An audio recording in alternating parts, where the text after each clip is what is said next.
Emma Wilson listed her old house near a quiet forest on Airbnb. Her house is usually a popular weekend getaway and attracts many tourists. A newly booked couple was due to arrive that evening. Arrival time is late at 12 midnight. She had to be awake to welcome guests, show them around the house, and provide them with any necessary information. Additionally, guests arriving late should be treated appropriately and reassured, especially from a security and safety perspective. So Emma had to wait until they arrived, fighting sleepiness.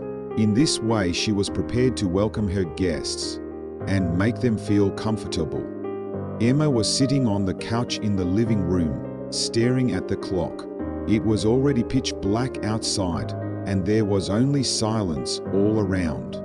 But the fact that the couple was arriving so late was itself a cause for concern for her. Hosting a stranger late at night can be a particularly unsettling situation if you're alone. Additionally, dealing with guests who arrive later than normal can be more sensitive as unexpected situations may arise. Emma had a lot of worries about her guests arriving safely and making sure they were okay. Additionally, Emma was worried about the safety hazards that late-night visitors pose, as her house is near a forest in a normally quiet neighborhood. Fears of intrusions and other security issues also weighed on her mind. As the time for the couple's arrival drew nearer, her heart grew heavy with anxiety. Despite feeling sleepy, Emma was determined to stay awake for them. Suddenly, a loud banging echoed through the door, starting Emma awake. She quickly looked through the spy hole in the door but saw no one. Suspicious, she opened the door slightly. There she found the door slightly open, and a chilling thought came over her. Maybe someone's in there? Emma muttered to herself, picking up her flashlight. At that moment, a power outage suddenly hit the entire house, engulfing her in a further layer of darkness. Emma felt as if her heart had stopped when a sudden power outage plunged her entire house into darkness. Her breathing became shallow and rapid in an instant, and a ringing silence hit her ears. The room was so dark that even if I strained my eyes, I couldn't see a single ray of light. The few terrifying seconds it took Emma to fumble for the flashlight felt like a lifetime. Even with a flashlight in hand, the light was faint, and the unstable beam of light filled the corners of the room with eerie shadows. Emma uses the light to move quietly but quickly around the house. Her footsteps echo lightly on the floor, bringing about another fear. The furniture in the room begins to take on vague shapes, making Emma freeze up every time. Every shadow seemed like it could suddenly turn into an enemy. She heads down to the basement, and the cool, damp air caresses Emma's neck. The moment she put her hand on the door handle, her hands were wet with sweat. As soon as she opened the door, the cold air that drifted in turned into a darker darkness, enveloping Emma. As she descends the basement stairs, the darkness grows deeper and weighs more heavily on her. Each step made a nasty noise, creaking in sync with Emma's pace. This whole thing may have only lasted a few minutes, but it felt like an eternity to her. Darkness, silence, and the fear of the unknown took complete control of her consciousness. Holding her breath, Emma began to search the house. By the light of her flashlight, she walked through the living room, through the kitchen, and then cautiously opened the basement door. The basement was colder than usual, and the air was damp. When I opened the door, an unexpected sight unfolded before me. The three strangers stood there silently, and it seemed they had not yet recognized Emma. "This isn't how it should be." Emma's voice was trembling, but the men suddenly noticed her and turned to face her. Emma quickly closed the door, and ran into the bathroom, which seemed the safest place in the house. Emma found it nearly impossible to keep her cool after the horrific discovery in the basement. Her heart was pounding in her chest so hard, she could feel it reverberating throughout her body.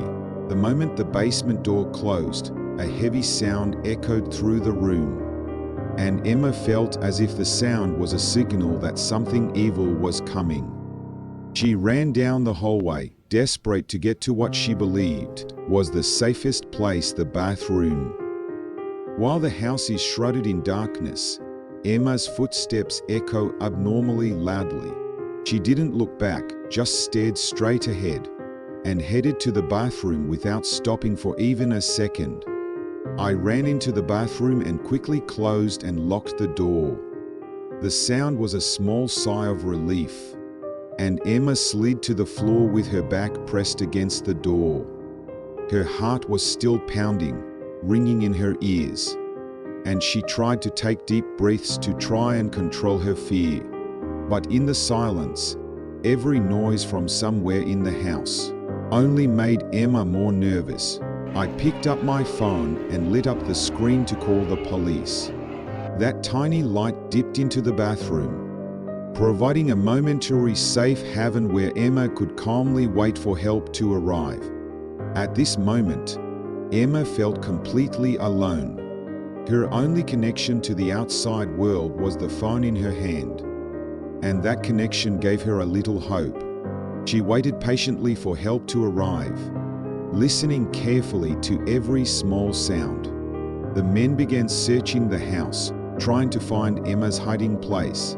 She locked the bathroom door and, with trembling hands, called the police on her cell phone. In the darkness, the cold tiles of the bathroom and the touch of her body against the hard floor make the harsh reality even more stark. Emma shivered from the cold and sat on the bathroom floor, trying to catch her breath. The light from the cell phone I was holding reflected off my trembling fingers. Her heart was pounding so hard she could feel it echoing off the bathroom tiles. Suddenly, when she heard a noise from inside the house, her body reacted with a start. Emma was so frightened she couldn't move. In my head, I was rethinking my self-defense plan in case of an emergency. They must be outside, she tried to tell herself, but she wasn't sure of the words. The bathroom door was connected to the outside world only by a thin wall, and its fragility made her feel even more uneasy. At that moment, her cell phone started vibrating, and she was so startled that she nearly dropped it. I looked at the screen and saw that it was a call from the police. She quickly pressed the answer button and pleaded, "Yes, it's me. Please help. Someone is breaking into my house." The voice on the other end of the phone was calm and tried to reassure Emma. "Police officers will arrive shortly, so please remain where you are and remain calm." Following the operator's instructions, Emma took a deep breath and tried to calm down a bit. Police sirens could be heard outside, and the sound gradually grew louder.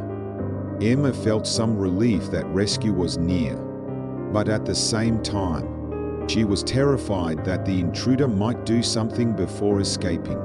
A short time later, I heard a car door slam outside the house, and heavy footsteps coming from the front door. Emma held her breath and peered through the gap in the bathroom door. I saw two officers with flashlights begin searching the house. "Police, is anyone in the house?" A voice called out, to which Emma replied, "I'm here in the bathroom." Officers approached the bathroom where she was hiding and knocked on the door. "It's safe, you can open the door." When she opened the door, Emma ran up to the officers and thanked them with a relieved look on her face. Officers searched the house further and found signs. The intruder had escaped through another exit. Before police arrived, the men sensed someone's presence and fled. Emma explained everything to the police and explained the situation. But the purpose of the intruders remained unclear. They asked Emma for details about what happened and began putting together a report on the incident. Emma has since overhauled her home security and contacted a security company. She also resolved never to take on late-night reservations again. The events of that night left a deep impression on her, and she never again spent a night alone. Ultimately, Emma decided to stop using Airbnb altogether and switched to renting her home long-term. The decision marked a new beginning for her. The events of that night left Emma so traumatized that she was never able to spend the night alone again. "Never again," she murmured quietly.